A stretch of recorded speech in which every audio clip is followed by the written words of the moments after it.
Breaking news చూస్తున్నాం. తనపై trolls చేస్తున్న వారిని అన్వేష్ టార్గెట్ చేశాడు. అన్వేష్ వారికి వార్నింగ్ కూడా ఇచ్చిన పరిస్థితి.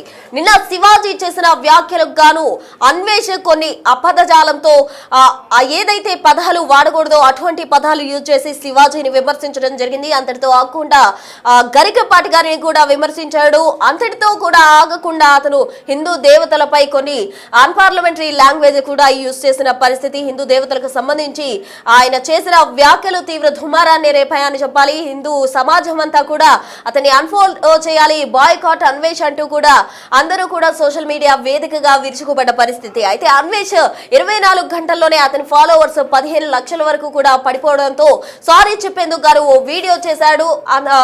ఏదో తప్పు వల్ల కొన్ని మాటలు దొర్లాయి అంటూ కూడా అతను సారీ చెప్తూ ఒక వీడియో చేశాడు. అంతటితో ఆగిపోయి ఉంటే సరిపోయేది. కానీ మరొక వీడియో కూడా అన్వేష్ రిలీజ్ చేశాడు. ఆ వీడియోలో అన్వేష్ ఎవరైతే తన క్షమాపణ అడిగినా కూడా క్షమించలేదో వారికి 2026లో అష్ట దరిద్రాలు పట్టుకుంటాయి అంటూ కూడా కొన్ని శాపనార్థాలు పెట్టే విధంగా కూడా అతను ఒక వీడియో చేశాడు. అందులోనే థాయిలాండ్ ని చూపిస్తూ థాయిలాండ్ యొక్క అభివృద్ధిని అతను పొగుడుతూ ఇండియాకి సంబంధించిన సంస్కృతిని అతను వక్రీకరిస్తూ కూడా అతను మాట్లాడడం జరిగింది. అంత మాత్రమే కాదు, ఇతర దేశాలతో ఆఫ్ఘనిస్తాన్ వంటి దేశాలతో కూడా అన్వేష్ ఇండియాను పోలుస్తూ ఆ దేశాలను హైలైట్ చేస్తూ ఉన్నాడు. అయితే ఇప్పుడు ప్రెసెంట్ తాజాగా అన్వేష్ అయితే వార్నింగ్ ఇస్తున్న పరిస్థితి. నన్ను కావాలని టార్గెట్ చేస్తున్నారు, నా మతం మార్చేశారు, నేను అన్న మాటలు మార్చేశారు, నన్నే మార్చే విధంగా కూడా చేస్తున్నారు, కావాలని టార్గెట్ చేసే ఈ విధంగా చేస్తున్నారు, సారీ చెప్పినప్పటికీ కూడా సారీ యాక్సెప్ట్ చేయకుండా కావాలని టార్గెట్ చేస్తున్నారంటూ కూడా అతను ఒక వీడియో రిలీజ్ చేశారు.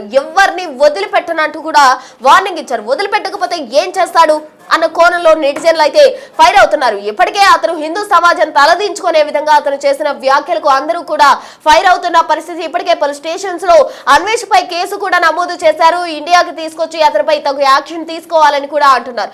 ఏ దేశం వెళ్ళినా కూడా అన్వేష్ తెలుగు భాషను ఉపయోగించి కూడా అతని క్రెడిబిలిటీ, మంచి క్రెడిబిలిటీ సంపాదించుకున్నారు. మంచి పేరు తెచ్చుకోవాలంటే చాలా సమయం పడుతుంది. ఆ విధంగా అన్వేష్ అయితే తను ఏదైతే నా అన్వేషణ అంటూ దేశాలు తిరుగుతూ ట్రావెలింగ్ చేస్తూ అతను పెట్టుకున్న యూట్యూబ్ ఛానల్ గాను మంచి క్రెడిబిలిటీ సంపాదించుకున్నాడు. కానీ నోటి దురద కారణంగా అతను తన క్రెడిబిలిటీ తానే పోగొట్టుకున్న సిచ్యువేషన్ నిన్న మనం చూసాం. ఒక్కసారిగా కూడా ఫాలోవర్స్ కావచ్చు, సబ్స్క్రైబర్స్ కావచ్చు, అందరూ పడిపోయిన పరిస్థితి.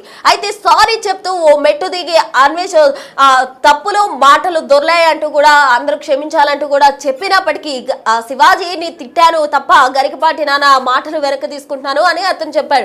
అందరితో ఆగి ఉంటే సరిపోయేది. మరోసారి ఇండియా సంస్కృతికి సంబంధించి కూడా అతను వ్యాఖ్యలు చేయడం జరిగింది. థాయిలాండ్ లో అభివృద్ధి చూడండి, సంస్కృతి అంటారు, సంస్కృతి చూసాం కానీ అభివృద్ధి ఎక్కడిది అంటూ కూడా అన్వేష్ థాయిలాండ్ ను చూపిస్తూ కూడా వేరే ఇతర దేశాన్ని, భారతదేశంలో పుట్టి భారతీయుడిగా ఉంటూ ఇతర దేశాన్ని అతను పొగుడుతూ భారతదేశాన్ని కించపరిచే విధంగా, తక్కువ చేసే విధంగా కూడా అతను చేసిన వ్యాఖ్యలు ఇప్పుడు తీవ్ర దుమారాన్ని రేపుతున్నాయని చెప్పాలి. ఎందుకంటే ఆఫ్ఘనిస్తాన్ చూడండి, అది చూడండి, ఇది చూడండి అంటూ కూడా ఇతర దేశాలను హైలైట్ చేస్తూ వచ్చాడు అన్వేష్. ఇప్పుడు తాజాగా ఎవరైతే ఫాలోవర్స్ అతనికి తగ్గిపోతూ వస్తుండడంతో ఒక్కసారిగా ఉలిక్కిపడ్డ అన్వేష్ అయితే ఇప్పుడు అది టార్గెట్ గా పెట్టుకొని కావాలని ఈ విధంగా చేస్తున్నారు, నా మతం మార్చేశారు, నన్ను ఈ విధంగా కావాలని వక్రీకరిస్తున్నారు అంటూ కూడా అన్వేష్ వార్నింగ్ ఇస్తున్న పరిస్థితి. ఎవరిని వదిలేదే లేదు, అందరి మీద రివెంజ్ తీర్చుకుంటారు అన్న విధంగా కూడా అతను చెప్తూ ఉన్నాడు. అయితే అన్వేష్ కు సంబంధించి అతను ఏం మాట్లాడాడు ముందు వీడియోలు కూడా మనం చూడడం జరిగింది. థాయిలాండ్ ని పొగిడే వీడియో కావచ్చు, లేకపోతే శివాజీకి సంబంధించిన వ్యాఖ్యలు వక్రీకరించేది కావచ్చు. ఇప్పుడు తాజాగా అతను ఏదైతే వార్నింగ్ ఇచ్చాడో ఆ వీడియో ఒకటి మనం చూద్దాం. శివాజీ గారు ఆడవాళ్ళు చీరలు కొట్టుకోవాలి, సామాన్లు కనబడుతున్నాయి, ఆ సామాన్లు కనబడడం వల్ల వీళ్ళందరూ రెచ్చిపోతున్నారు అని అంటే ఆయన వచ్చింది అది ఎంత తప్పు అంటే తల్లి పాలు తాగి తల్లి రొమ్ములు కుట్టడం. ఇప్పుడు సినిమా ఇండస్ట్రీ అంటేనే ఎక్స్పోజింగ్, ఐటెం సాంగులు అన్నీ. ఆయన ఇప్పుడు ఆమె చిన్నపిల్లడా అనడానికి నాకన్నా ముసలోడు. ఆయన వచ్చి ఇలా అనడం చాలా పాపం అనిపించింది. ఎంత పాపం అంటే సినిమా ఇండస్ట్రీ వాళ్ళు మాట్లాడచ్చు. సినిమా ఇండస్ట్రీ అంటే ఫ్యాషన్, ఎక్స్పోజింగ్. ఇప్పుడు పౌరాణికాలు తీసేటప్పుడు చీరలు కట్టుకుంటారు, లేనప్పుడు వాళ్ళు స్లీవ్లు అవి వేసుకుంటారు. సో సామాను అనే పదం వాడటం అనేది నాకు తప్పు అనిపించింది. ఆడవాళ్ళకి మనం చెప్పక్కర్లేదు ఎక్కడ ఏం కట్టుకోవాలి. ఇప్పుడు అమ్మ వచ్చింది కంబోడియాలోని, నేనేమైనా చెప్పానా చీర కట్టుకోమని అమ్మ కట్టుకుంది కదా. మనం ఏం చెప్పక్కర్లేదు. ఆడవాళ్ళకి మనం ఎవరు చెప్పడానికి? నేనేం వదిలేను, నేను వదిలే ప్రసక్తే లేదు. ప్రతిసారి జరిగిన రేపల్లా నేను ఒక బాధ్యతగా ఒక భారతీయుడుగా నేను రేపుల మీద స్పందిస్తాను. తప్పు అలా చేయకూడదు ఆడవాళ్ళని. కానీ నేనే ఒక రేపిస్ట్ గాను, నేనే ఒక ఇదిలాగా ఎలా తప్పు. ఏ కర్ర నగ్గుంటే ఆ కర్ర కాలుతుంది. నేను న్యాయం ధర్మం పట్టుకొని ఉంటాను. దేశాన్ని మార్చడం ఇప్పుడు ప్రపంచం అంతా తిరిగేసాను, నాకు ఇంకేం పని లేదు. దేశాన్ని ఉద్ధరించడమే పని. అవన్నీ కాదు, నేను వదలలేను. ఆ తర్వాత ఈయన అన్నాడు, ఈయన సినిమా ప్రమోషన్ కోసం చేసిన రాజకీయం అందరికీ తెలుసు శివాజీ గారు ఎందుకు చేశారని. ఆ సినిమా ఆయనకు తెలీదా ఇదంతా అవుతుందని? అందులోనూ బిగ్ బాస్లోకి వెళ్ళి వచ్చాడు. ద్రౌపదీదేవి చీరలో కొట్టుకొనే ఉన్న మగవాడు ఒక్కడ బుద్ధితో చూడడం వల్ల వాళ్ళని అపహరించి వాళ్ళు చచ్చిపోయారు. కానీ 60,000 రేపులు చేసిన వాళ్ళు ఇంకా బతికి ఉండి బిర్యానీ తిండి సినిమా చూస్తున్నారే అని అన్నాను. సో దాన్ని మీరు అర్థం చేసుకోపోగా నన్ను యాంటీ హిందూ అని ఒకడు, అమెరికా వెళ్ళిపోయానని ఒకడు, దుబాయ్లో ఉంటానని ఒకడు, హిందూని పాస్పోర్ట్ జపాన్ అని ఒకడు, రేపులు చేశానని ఒకడు, ఉచ్చతరం పోయి పియ్య తరం పోయి వచ్చ. మళ్ళీ చెప్తున్నాను, మీ ఉల్లిపాయల కోసం మీ టమాటాల కోసం మీరు చేసి ఉండొచ్చు, తప్పులేదు. కానీ భగవద్గీత మీద వినాయకుడి మీద ప్రమాణకం చేసి చెప్తున్నాను, 2026 హాస్పిటల్ బెడ్ మీద ఉండి దరిద్రాన్ని అనుభవించినప్పుడు నేను గుర్తొస్తాను. నేనేం అనుభవించను, ఎందుకంటే ధర్మం న్యాయం అనే 2 అస్త్రాలతో బతుకుతున్నాను.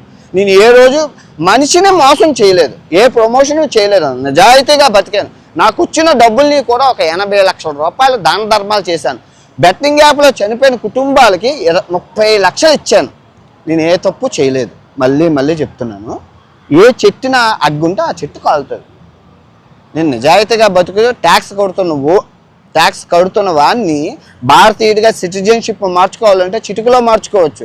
అయినా భారతీయుడిగానే ప్రపంచం చూపించాలి. భారతీయుడిగానే పుట్టాను, భారతీయుడిగానే సస్తాను, హిందువుగానే పుట్టాను, హిందువుగానే సస్తాను. వీళ్ళు వచ్చి మతం మార్చేసి ఆ తర్వాత దేశభక్తిని మార్చేసి వీళ్ళకి నచ్చినట్లు చైనా సిరీస్ అప్పుడు అలాగే చేశారు. ఇప్పుడు ఆడదాయి స్వేచ్ఛ మీరు ఇలాగా మాట్లాడుతుంటే ఆడవాళ్ళు వెళ్ళిపోతారు, తర్వాత మీరే బాధపడతారు. నేను మాట దొరికింది, దానికి క్షమాపణలు అడుగుతున్నాను అన్నాను. అవన్నీ మాకు కుదరకపోతే నన్నే చేయమంటావు? ఒక హిందువుని మతం మార్చడానికి మీరెవరు? ఏ సంబంధాలు ఉంటాయని నాకు తెలియకూడతాను. ఈ బెట్టింగ్ యాప్ల్లో ఎన్నో మంది జీవితాలను నాశనం చేశాను. బెట్టింగ్ యాప్లు లేక తినడానికి తిండి లేక, కంపెనీలకి తినడానికి తిండి లేక, దేశాన్ని ఈ బెట్టింగ్ కోపం నుంచి కాపాడాను కదా. వాళ్ళు తట్టుకోలేక దొరికాడు ఛాన్స్, దొరికినప్పుడే కొట్టాలి అని. కానీ ఎవరెంత కొట్టినా న్యాయం ధర్మం నా దగ్గర ఉంటాయిగా. నేనేం పాపం చేశానని చెప్పి ఆ సీతమ్మ వాడికి తెలియదా నేనేం మాట్లాడుతున్నాను? కంట మీద కత్తి పెట్టిన అధర్మంగా నేను చెయ్యాను. సబ్స్క్రైబర్లని ఫాలోవర్ని దేవుడిగా పూజించే నేను ఒక దేవతని నేను ఎలారా అంటాను? ఇంకిత జ్ఞానం కొంచెమైనా ఉండాలిగా. ఒక మనిషి ఒకటి అన్నాడంటే ఎందుకన్నాడు, ఏమన్నాడు అని తెలుసుకో. ముందు వెనకాతలు ఏం తెలుసుకోకుండా నోటికి ఏది వచ్చినట్లు అది వాగేయడమే. ఓకే, ముందుంది కదా ముసల పండుగ 2026 నాది. ఏది 2026 నాది. ఇంకా 2 రోజులు ఉంది కొత్త సంవత్సరం.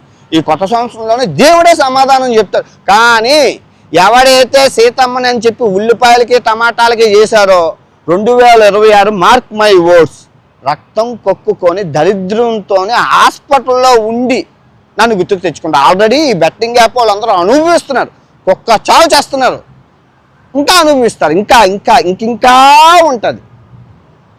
ఎప్పుడు కర్మ ఎవరిని వదలదు. నేనేం ఫాలో అవ్వమని ఎప్పుడైనా సబ్స్క్రైబర్ అవ్వమని ఎప్పుడైనా అడిగానా? చూసి ఇంత సాధించా, ఇంకేం కావాలి? 8 కోట్ల బ్యాంక్ బ్యాలెన్సులు, ఇంత ఫాలో ఏం చేసుకుంటాం? నాకు ఒక వీడియో వచ్చింది శివ.